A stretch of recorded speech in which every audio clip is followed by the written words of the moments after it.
안녕하세요. 저는 우리 사랑하는 남편과 사랑하는 아이를 키우며 소중한 인생을 살아가고 있는 대한민국의 한 여성입니다.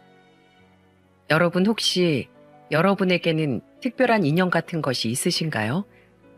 특별하다거나 혹은 특이하다거나 저에게는 조금은 독특하다고 할 수 있는 인연이 하나 있습니다. 바로 저의 동서인데요. 어떻게 보면 특이하다고도 할 수 있지만 또 어떻게 보면 특별할 수도 있는, 아니 말 그대로 독특하다는 표현이 좀 더 어울리는 표현일 것 같네요.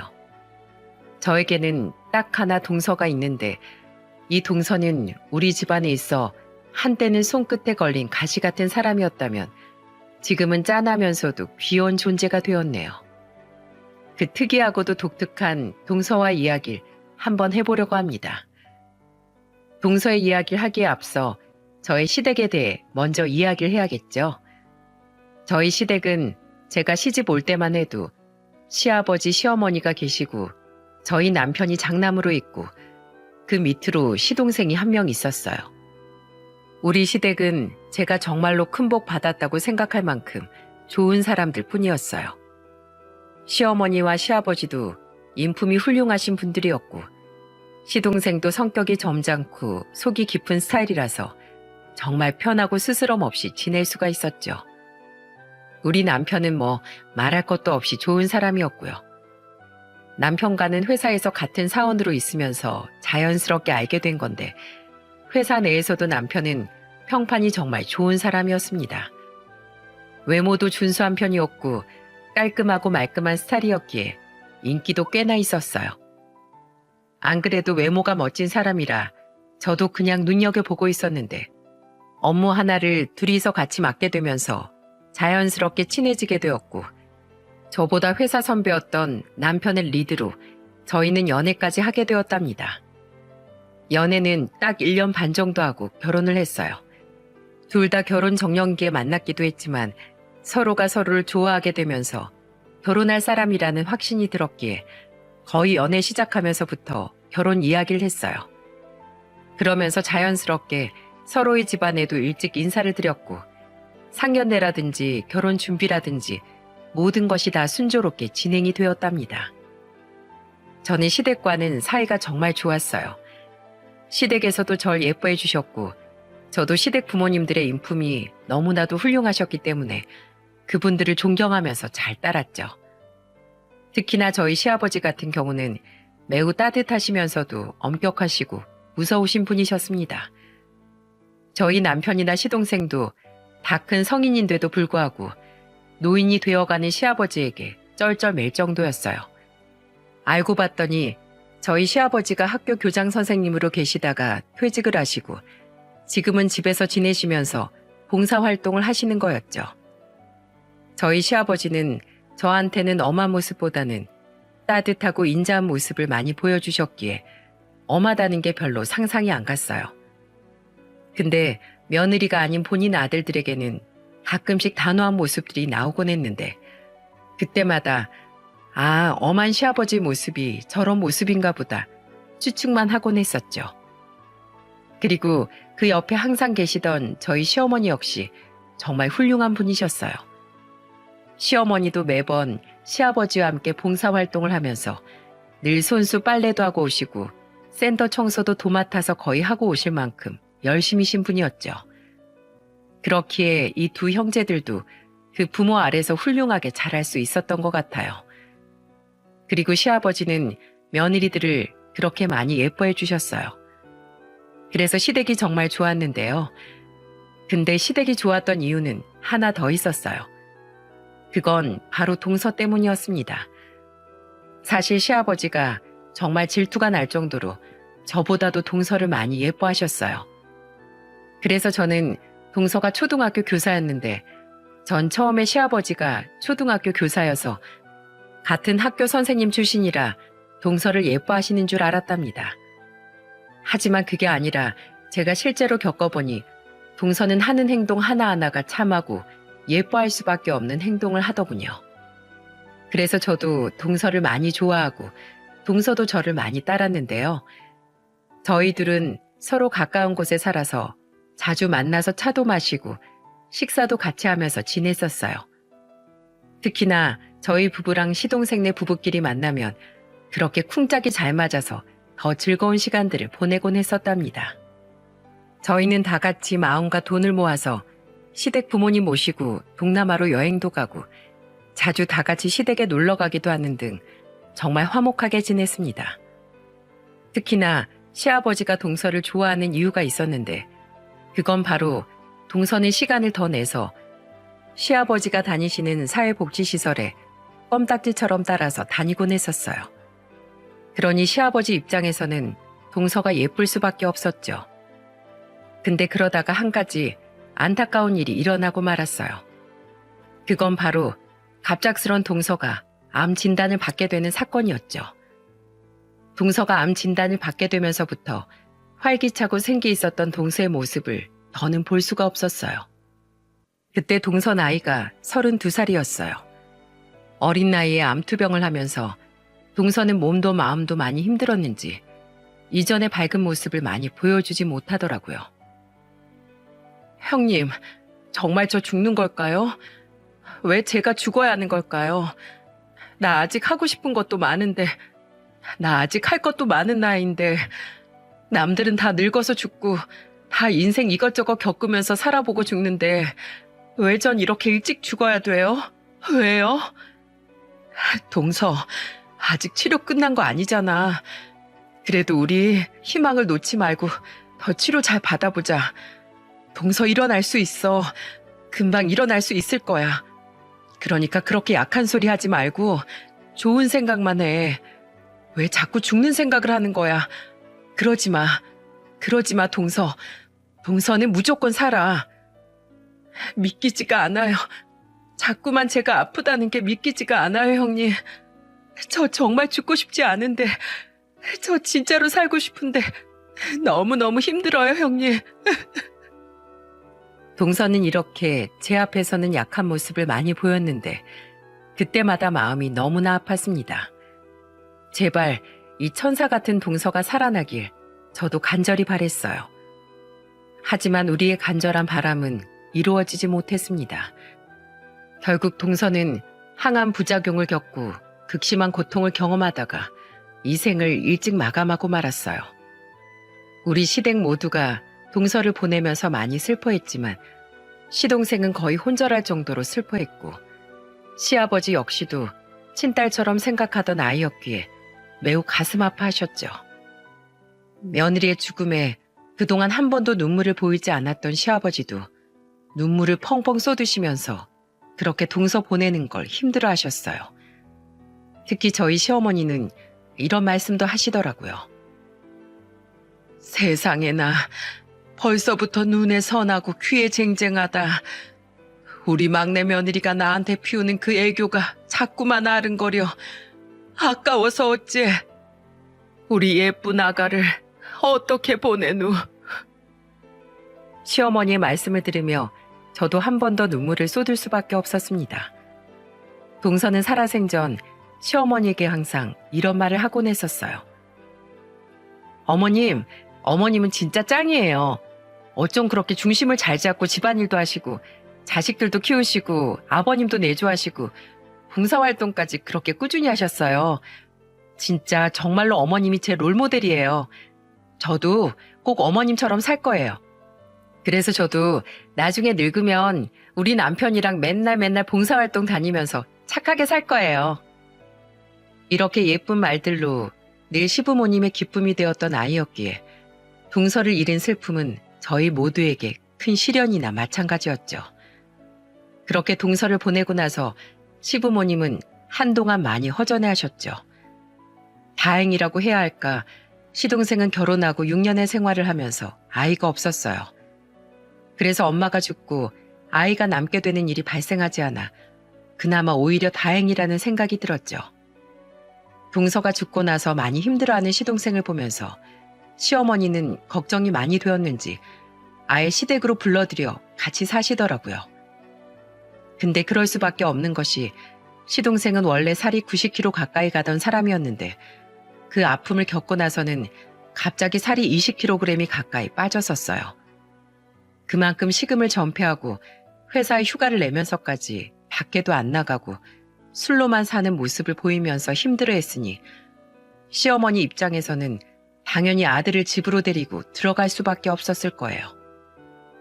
근데 시아버지는 처음엔 그 아픔을 충분히 해소할 수 있도록 기다려주시다가 나중엔 안 되겠는지 호통을 치시더군요. 야, 이놈아, 언제까지 이렇게 살 거야? 너만 힘드니? 나도 힘들다. 네 마누라가 하늘에서 이런 모습 보면 좋아할 것 같아? 정신 차리고 똑바로 인생 살아야지. 이렇게 허구한 날 술만 퍼마시면서 사는 모습 보이면 허기나 잘하고 있다고 하겠다. 네가 이제 뭘 선택하고 살아야 할지 깨달아야 할 거 아니야. 언제까지 이렇게 술만 퍼마시고 폐인처럼 살 건데? 이젠 정신 똑바로 차리고 네 인생 새롭게 살아야 할 거 아니야. 한번 주위를 둘러봐. 네 엄마 얼굴 좀 봐봐라. 내 얼굴 봐. 네 형이랑 네 형수도 지금 너 하나 때문에 다들 이렇게 힘들어하는 거 안 보여? 우리도 막내 며느리 많이 그리워. 우리도 아직 힘들다고. 하지만 그래도 산 사람은 살아야 할 거 아니야. 그래도 힘을 내서 살아가야 하는 것 아니냐고. 아버지, 저 정말 너무 힘들어서 그래요. 저 정말 죽고 싶어요. 차라리 제가 죽는 게 낫겠어요. 시아버지 호통에 시동생은 눈물을 펑펑 쏟으며 땅에 거의 엎드리듯 주저앉아선 펑펑 울었어요. 그 모습을 보는 우리 가족들 모두가 눈물을 삼켰습니다. 그래, 네 맘 안다. 얼마나 힘들겠냐.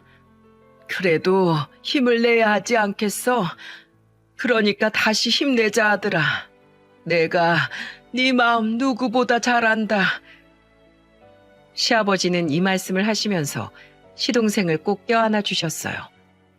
그러면서 등을 토닥여 주시는데 그 품이 많이 위로가 되었는지 시동생이 정말 그 품 안에서 아기처럼 펑펑 울더라고요. 그 모습을 보는 저희들의 가슴도 같이 미어지는 듯 했습니다. 한 사람의 빈자리가 이렇게 크다는 걸 저도 그제서야 알게 되는 경험이었어요.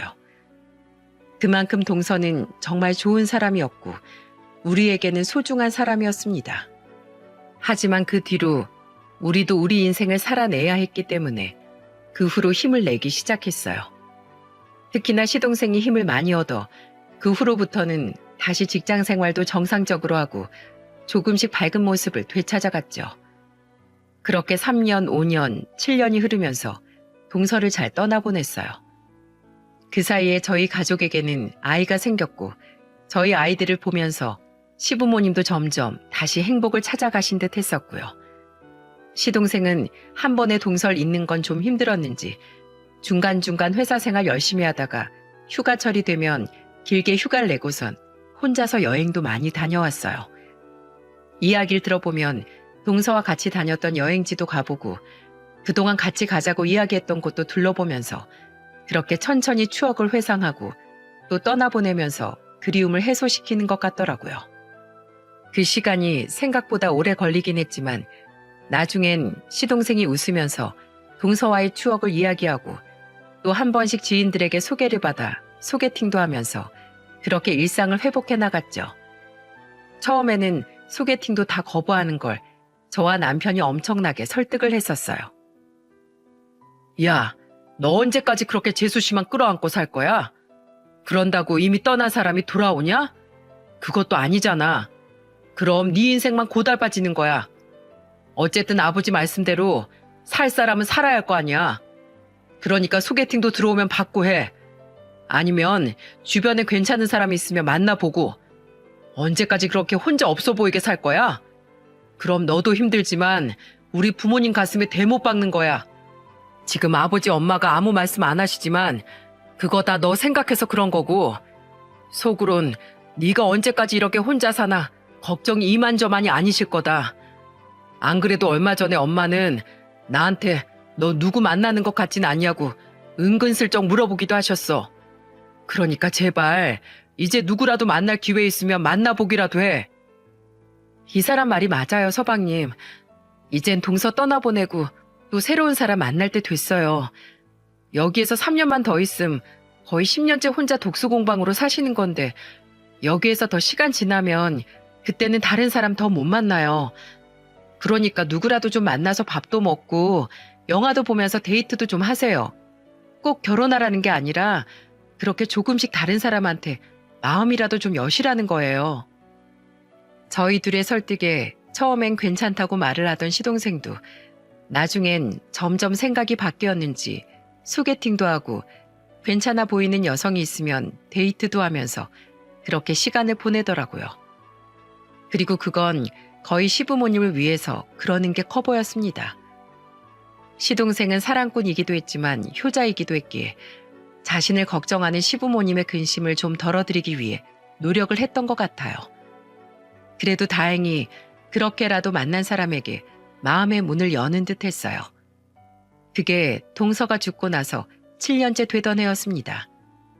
어느 날 한동안 잘 지내는 것 같아 보였어도 누군가를 만나는 것 같진 않았던 시동생이 갑자기 결혼하고 싶은 사람이 생겼다면서 한 여자를 데리고 오더라고요.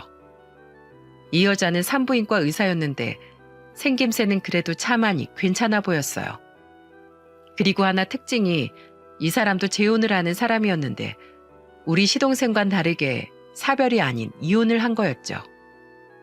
근데 이 사람도 애가 없다 보니까 둘은 더더욱 편하게 재혼을 이야기할 수 있었고 저희 시부모님도 동서를 보내고 많이 힘들어하던 시동생이 정신을 차리고 다시 누군가와 새로운 인생을 살아가겠다고 하니까 무척이나 좋아하셨어요.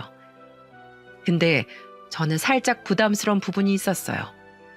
왜냐하면 이 사람은 시동생보다 연상이었는데 저보다도 한 살이 더 많아서 제가 막 편하게 동서 거릴 수가 없겠더라고요. 아마 근데 그 동서도 절 형님으로 부르기 많이 껄끄러웠을 거예요. 하지만 우리나라 족보가 이러니 우린 그걸 따를 수밖에 없었죠. 어쨌든 저야 적응하면 되는 거였지만 저보다도 한 살 많은 동서는 처음에는 많이 어색한지 저를 잘 못 부르더라고요. 그래도 조금씩 시간이 지나면서 나아지더니 나중엔 저한테 형님이라고 곧잘 부르곤 했죠.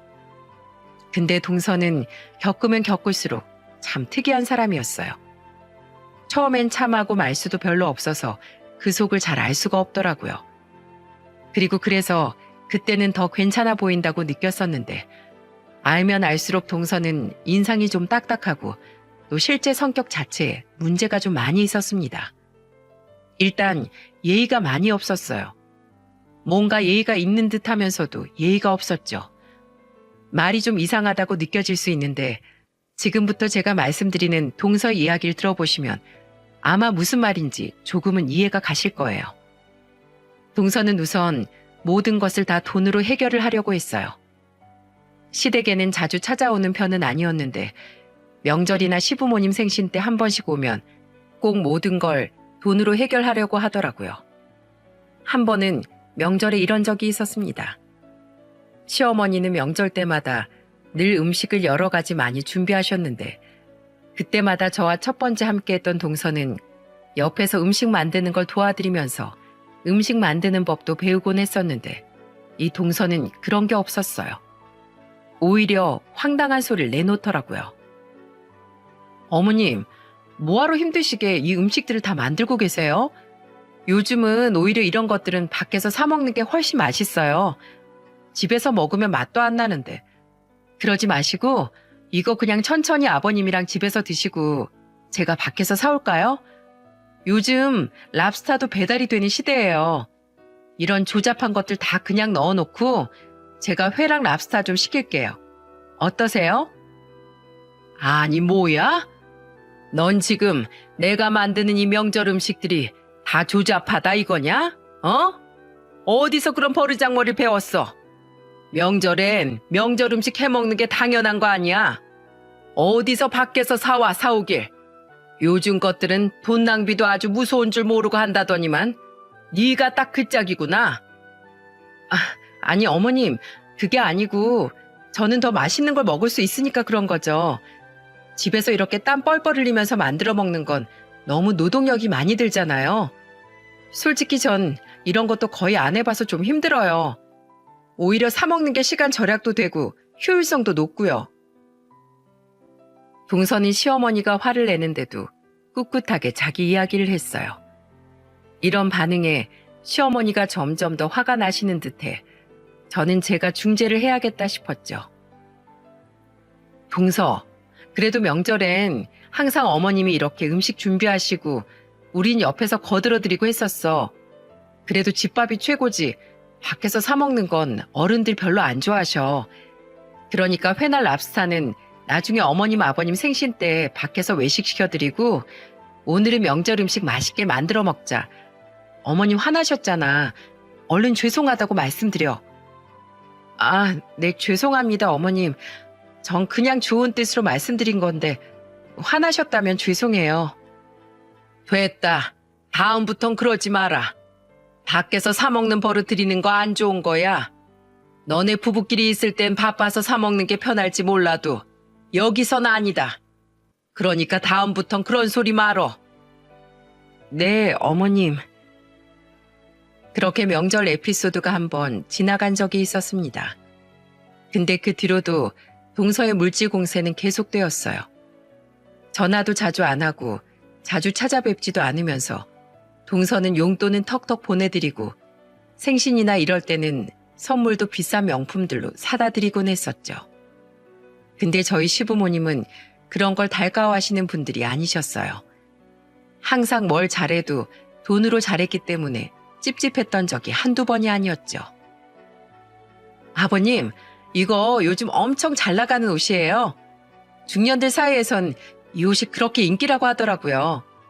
이게 또 근데 비싸서 잘 살 수가 없는데 아버님 며느리가 능력자라 한번 구해봤어요. 어서 입어보세요. 아버님은 옷태가 남다르신 분이라 잘 어울리실 거예요. 아, 그래, 고맙다. 아, 근데 이게 좀 부담스럽구나. 이렇게 비싼 걸 내가 받아도 되는지 모르겠다. 어머나, 아버님, 무슨 그런 섭섭한 말씀을. 아버님, 저 의사예요, 의사. 이런 능력 있는 며느리 뒀다가 뭐 하시게요? 저 페이닥터 연봉이 얼마나 센데요. 걱정하지 마시고 그냥 누리세요. 동서의 이런 행동에 시아버지와 시어머니는 많이 부담스러워 하셨어요. 그렇다고 생각해서 준비한 걸 거부할 수도 없어서 매번 찝찝하게 받으셨죠. 그것뿐만이 아니에요. 시어머니 생신 때는 이런 일도 있었습니다. 어머니, 이번 생신은 제가 고급 리조트 숙박권 예약해드렸어요. 어머님 친하게 지내시는 지인분들 있으시죠? 가셔서 친구분들이랑 신나게 좀 놀고 오세요. 이참에 아버님이랑 오랫동안 붙어서 지내셨으니까 며칠은 좀 떨어져서 지내시는 것도 괜찮으실 거예요. 이거 진짜 비싼 거니까 꼭 가셔서 자랑하세요, 자랑. 나 능력 있는 며느리가 이런 것도 해준다 하고요.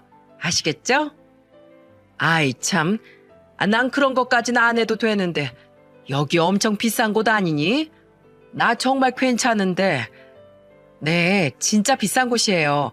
제가 정말 고심해서 골랐다니까요. 저번에는 어머님께 돈으로 드리려고 하니까 안 받으셨잖아요. 그래서 이건 거부 못 하시겠다 싶어서 야심차게 준비한 거니까 제 성의 받아주셔야 돼요. 이렇게 동서는 모든 것을 돈으로 해결하려고 했어요. 아무리 시부모님이 거절을 하고 괜찮다고 해도 무조건 밀고 나가는 경향이 있었습니다. 게다가 몇 번이나 거절을 하셨지만 끝까지 포기하지 않고 요리조리 다 피해서 결국엔 돈으로 해결하는 모습들이 많이 있었어요. 그런 모습들에 지치셨는지 한 번은 시어머니가 저한테 직접 이런 말씀을 하시더군요. 에휴, 애미야. 아니 새아가가 왜 그러는지 모르겠다. 우리는 정말 그런 게 필요한 게 아닌데 그냥 우리랑 같이 오순도순 대화도 좀 하고 그냥 가끔씩 술이나 커피 한 잔씩 마시면서 인생 사는 이야기하면서 평범하게 살았으면 좋겠는데 왜 저렇게 돈으로 해결하려고 하는지 모르겠다. 돈으로 자꾸 부담을 주니까 나나 니네 시아버지나 아주 어찌할 줄을 모르겠다. 내가 마음이 너무 안 좋아. 너무 부담스러워. 그냥 너처럼 난 편하게 지내고 싶은데. 네, 안 그래도 그래 보이셨어요. 그래도 어머니 본인 딴에는 잘해보려고 하는 거니까 저희가 좀 더 지켜봐요. 그래도 사람이 악의는 없어 보이잖아요. 그냥 표현하는 방법이 저나 어머님이랑은 좀 다른 것뿐이다 라고 생각하고 저희가 앞으로 좀 더 지켜보자고요. 그렇게 저는 시어머니를 달래고 동서를 좀 더 지켜보기로 했습니다. 근데 그러다가 하나 사건이 발생하게 돼요. 그 사건으로 인해 동서는 시아버지에게 된통당하게 되는 상황까지 일어나게 되었죠. 동서가 시댁에서 다 같이 모여 TV를 보는데 거기에서 실수를 하나 하게 되었어요. 당시 저희가 다 같이 보고 있던 프로그램은 힘들게 살아가는 사람들 모습을 보여주면서 전화를 통해 후원을 할 수 있게 해주는 프로그램이었는데 그걸 보면서 동서가 한 말이 저희에게 큰 충격을 주었답니다. 아휴, 저 사람들은 인생을 저렇게 살고 싶을까? 나 같으면 아픈 애 있으면 안 키울 것 같은데 자기도 저렇게 쩔쩔매면서 살면서 뭐하러 고생을 사서 하는지 원? 그냥 애가 아프면 고아원으로 보내고 자기는 밖에서 돈이나 제대로 버는 게 더 나은 거 아닌가? 아버님 있잖아요. 저거 사람들 괜히 동정 이끌어내서 사람들이 후원하게끔 만들어서 돈 벌어 먹으려고 수작 부리는 거예요. 그냥 한탕 노리고 자기 인생 파는 사람들이 나오는 거라고요. 이런 거 왜 보세요? 아우, 보는 내가 다 답답하네. 그냥 저러고 사니까 계속 거지같이 사는 거예요. 능력도 없어. 그렇다고 제대로 뭘 해결하면서 살아볼 생각도 없어. 아유, 애만 저렇게 끼고 살면 뭐가 나아진대요? 저는 그냥 저런 사람들 보면 답답해요. 나 같으면 절대 저러고 안 살 것 같아. 당시 저희가 보고 있던 방송 내용은 소아 백혈병에 걸린 아이를 몸이 불편한 엄마가 병원에서 돌보면서 애 엄마 혼자서 전전긍긍하며 아이를 키우는 모습이었는데 그걸 보면서 동서가 저렇게 말을 해버린 거였어요. 이렇게 말을 하는 동서를 보면서 저희는 어쩜 저렇게 잔인한 말이 나올 수 있을까 싶어서 정말 놀랐습니다. 특히나 아버님이 자주 즐겨보시며 가끔 후원도 하시는 방송이었기에 더더욱 저희는 속으로 경악을 할 수밖에 없었어요. 아니나 다를까 동서의 말이 끝나자마자 시아버지는 화가 잔뜩 나서는 완전히 호통을 치면서 혼내기를 시작하시더라고요. 야, 둘째야. 너 지금 뭐라고 했니? 왜 이렇게 사람을 그렇게까지 안 좋게 봐? 얼마나 힘들면 저러겠어. 너는 돈이면 다인 줄 알지? 저렇게 돈이 없어서 힘들게 살지만 그래도 저 엄마 입장을 생각해 봤니? 왜 이렇게 생각이 없어? 애를 포기할 수 없으니까 저렇게 힘들게 사는 거 아니야? 저렇게라도 살면서 애 책임져 보려고 하는 거 아니겠냐고. 내가 살다 너같이 이기적이고 생각도 해바라진 앤 처음 본다. 에휴 참, 세상이 어찌 돌아가는 거야 대체. 시아버지는 이렇게 한마디 호통을 치시고는 그대로 안방으로 들어가 버리셨어요. 근데 동서는 여기에서도 정신을 못 차리더라고요. 아니, 아버님은 왜 괜히 저한테 짜증을 내세요? 하여튼 아버님도 너무 감정이입이 심하시다니까. 저렇게 마음이 약하셔서는. 아니, 제가 뭐 틀린 말 했어요? 틀린 말 한 것도 하나도 없구만. 진짜 아버님은 누구 편이신 거야? 그냥 TV에서나 처음 본 사람이 나보다 더 중요하니까 저러시는 거 아니겠어요? 진짜 서운하네요. 동서는 안방으로 들어가시는 시아버지의 뒷모습을 보면서 저희를 향해 군시렁거렸어요. 저희는 그 모습까지도 놀라워서 어쩌면 사람이 저럴 수가 있을까 생각하고 있는데 그 소리를 모두 다 들은 시아버지는 다시 돌아 나와서는 더 화를 내길 시작하셨습니다. 뭐야? 너 지금 누구 앞에서 감히 그렇게 말을 하는 거냐? 너 부모라는 게 뭐냐? 잘못된 걸 바로잡으라고 부모 아니야? 네가 지금 한 말들이 정상적인 말이라고 생각하는 거냐? 어? 그래서 그것 좀 혼내기로써니 지금 그렇게 꿍시렁대는 거야? 아니, 아버님이 제 아빠는 아니잖아요. 막말로 피 한 방울 안 섞였는데.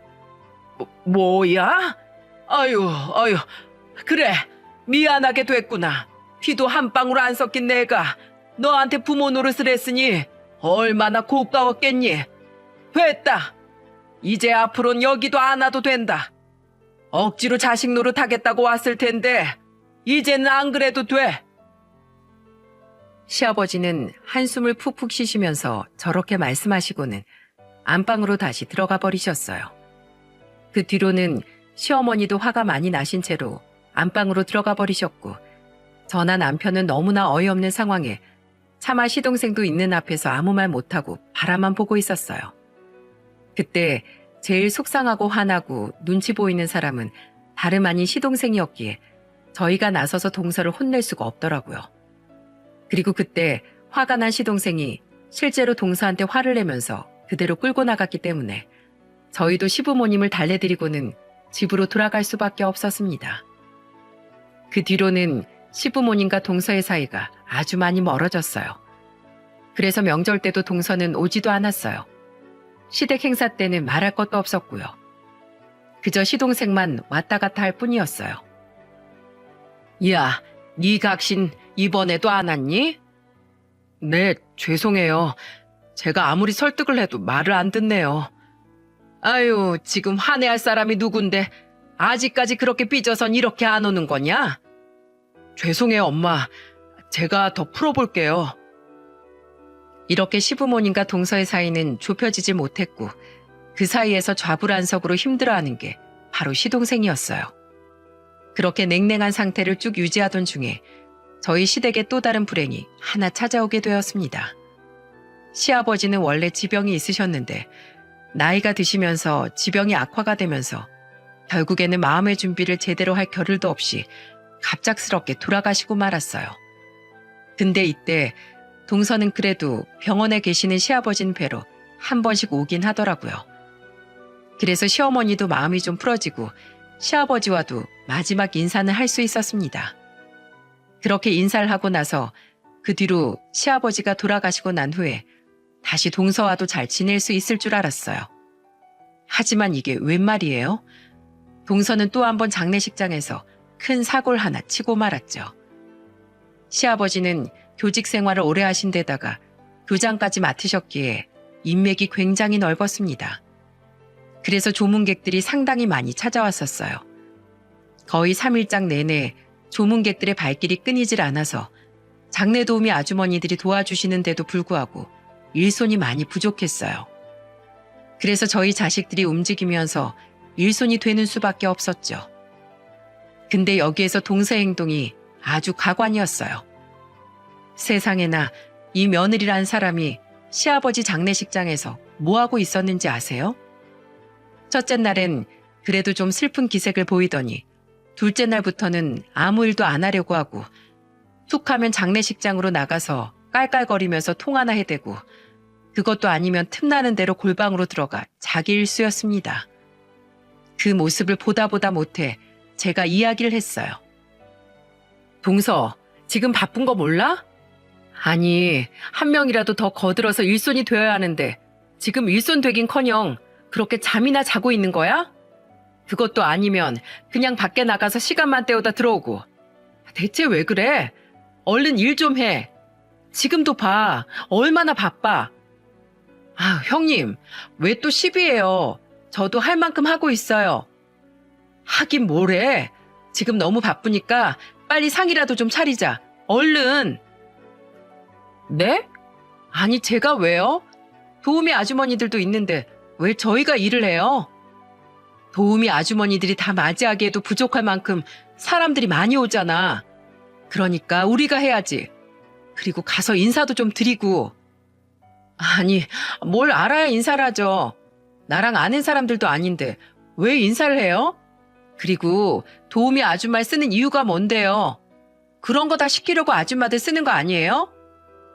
형님, 저 솔직히 여기 있고 싶지 않아요. 제 시간이 얼마나 비싼 시간인 줄이나 아세요? 지금 여기에서 시간 낭비하고 있을 시간에 환자 한 명이라도 더 보고 수술 하나라도 더 하면 저 돈 왕창 들어오는 사람이에요. 근데 여기에서 지금 음식이나 나르라고요? 그렇게 일손이 필요하시면 제가 그 돈 지불할게요. 그 돈으로 도우미를 불러서 쓰면 되잖아요. 뭐? 말 다 했어, 동서? 또 돈으로 해결하게? 또 돈 얘기하네. 그 잘난 돈. 그래, 동서 직업 잘났고 그 직업으로 돈 잘 버는 거 알아. 근데 여기에서도 그 돈 자랑질을 하고 싶니? 아버님도 살아생전에 그래서 동서한테 그렇게 화를 내셨던 거야. 그렇게 돈으로만 다 해결하려고 해서. 전 너무 화가 나서 말을 했어요. 근데 동서는 한술 더 떠서 정말 황당한 말들을 또 하더라고요. 아, 진짜. 야, 너 말 다 했어? 내가 진짜 고가와도 족보 꼬이는 게 싫어서 그냥 참고 봐줬는데 넌 나보다 한 살 어리지? 어디다 대고 자꾸 명령질이야. 내가 꼬박꼬박 너한테 형님이라고 불러주니까 내가 우스워? 어? 내가 우스워 보이냐고. 동서는 급기야 저한테 소리를 크게 질렀고 그때 동서의 한마디에 장례식장에 있는 모든 사람들의 시선이 저희 쪽으로 쏠렸습니다. 그만큼 소리를 크게 질렀어요. 그래서 그때부터는 너무 창피했는데 거기에서 나선 것이 저희 시어머니였어요. 시어머니는 바로 저희 쪽으로 오시더니 동서를 질질 끌고 나가셨어요. 저도 얼른 그 길을 따라 나섰죠. 이야, 너 정말 이것밖에 안 되니? 왜 이렇게 사람한테 실망을 주니?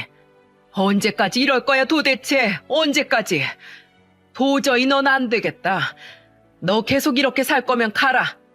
차라리 너 있고 싶은 곳으로 가. 시어머니는 한껏 힘이 없는 목소리로 동서를 나무라면서 장례식장에서 내보내려고 하셨어요. 그때 시동생도 그 뒤를 따라왔는데 그때부터는 시동생이 나서서 말을 하더군요. 엄마, 정말 죄송해요. 이놈아, 아버지 장례식장에서까지 정말 이래야겠니? 내가 정말 할 말이 없다. 할 말이 없어. 엄마, 그냥 들어가세요.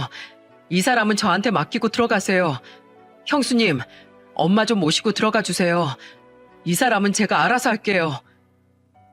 시동생은 저와 어머니를 장례식장 안으로 들여보내려고 했어요. 그래서 저도 어머니를 모시고 들어가려고 하는데 어머님이 저한테 들어가시다 말고 시동생이 어쩌나 좀 보라고 하시더라고요. 아무래도 표정이 비장한 게 사고 하나 칠 것 같다면서 걱정되는 말투시길래 저는 어머님을 혼자 보내고 뒤에서 몰래 그들을 지켜봤어요. 그리고 거기에서 시동생의 처사를 보면서 저는 속으로 놀랄 수밖에 없었죠. 왜냐하면 시동생이 정말 중대한 말을 하면서 동서에게 막 화를 냈거든요. 야, 너 꺼져. 그냥 아예 내 인생에서도 꺼지고 우리 가족한테서도 영영 꺼져버려. 그냥 내가 너랑 결혼하는 게 아니었어. 너 장례식만 끝나면 이혼할 각오해.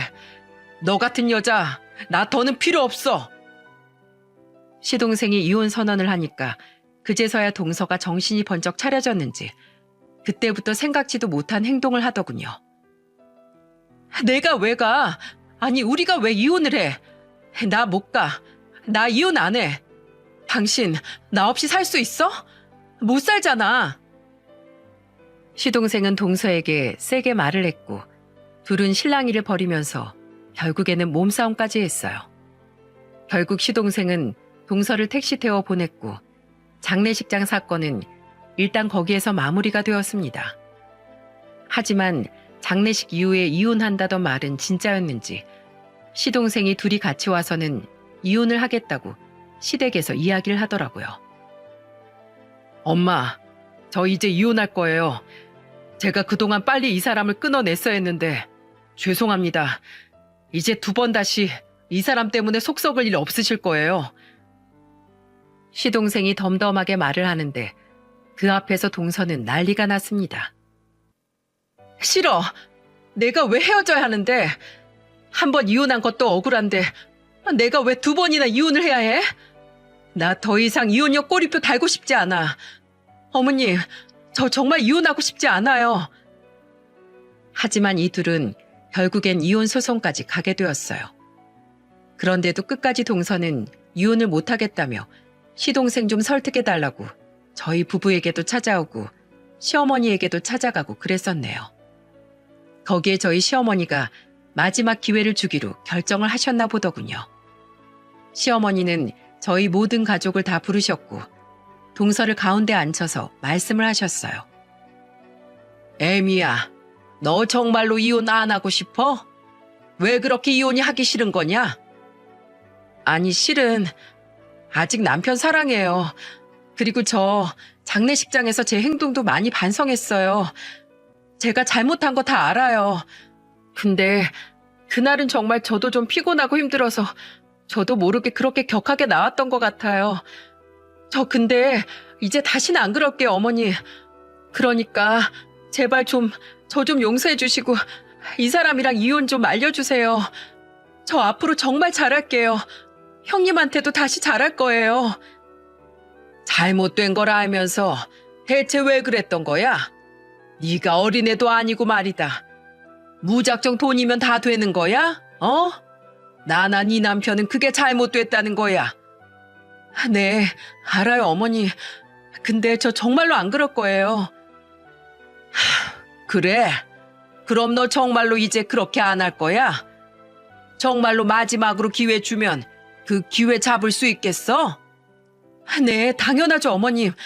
저 진짜로 잘할 자신 있어요. 그렇단 말이지? 알았다. 그럼 너 각서 하나 써야겠다. 각서 쓰고 그대로 잘 지키면 내가 네 이혼 막아줄게.